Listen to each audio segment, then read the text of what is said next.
साथियों, आप में से जो सीनियर हैं, उन्होंने वो दिन भी देखे हैं जब देश के एक प्रधानमंत्री ने कहा था कि दिल्ली से 1 रुपया भेजता हूं तो सिर्फ 15 पैसा गरीब गांव के गरीब तक पहुंचता है। यानी सरकारी खजाने से पैसा निकल रहा था, लेकिन वो किसी और की जेब में जा रहा था। ये ऐसा भ्रष्टाचार था जो सीधे सामान्य जन को प्रभावित करता था। मनरेगा का पैसा सरकारी खजाने से निकलता था, लेकिन मजदूर को मजदूरी नहीं मिलती थी। गैस की सब्सिडी किसी और के खाते में पहुंच जाती थी। अपनी स्कॉलरशिप पाने के लिए भी रिश्वत खिलानी पड़ती थी।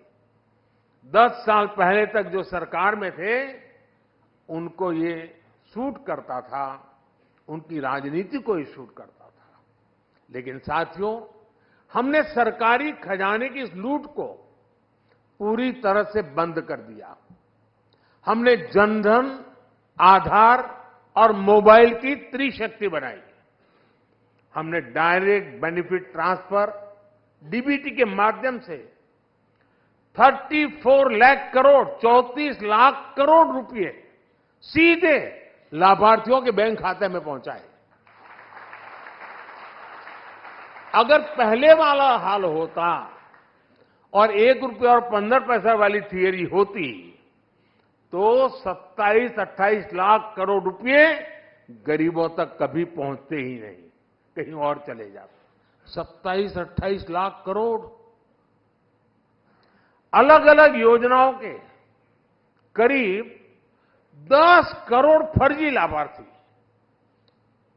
वो लोग जिनका कभी जन्म नहीं हुआ था, लेकिन कागजों पर वो जिंदा थे,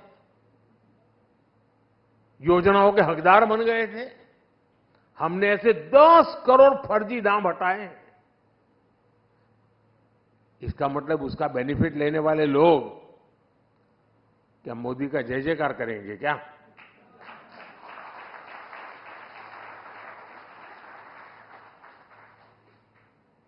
आप हैरान हो जाएंगे, 4 करोड़ फर्जी राशन कार्ड, उसको हमने हटाया।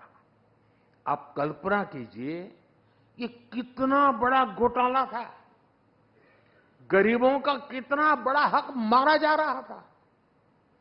आज इस हॉल में बैठे हर व्यक्ति को उस गरीब का चेहरा याद करना चाहिए जिसे राशन की जरूरत थी, जिसे राशन मिलना चाहिए था, लेकिन मिल नहीं रहा था।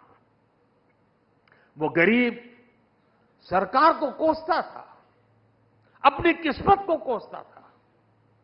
आज हमारी सरकार में उसी गरीब को 1 नेशन 1 राशन कार्ड मिला है। आज हमारी सरकार उसी गरीब को उसके खाते का पूरा राशन मुफ्त दे रहा है। आज वो गरीब जब मुझे आशीर्वाद देता है तो विपक्ष के मन में गालियां फूटती हैं। मेरे लिए भी गालियां, वो गरीब मुझे आशीर्वाद देता है इसलिए उस गरीब को भी गालियां, लेकिन गालियों से कोई फर्क नहीं पड़ेगा। देश ने तो मन बना ही लिया है। फिर एक बार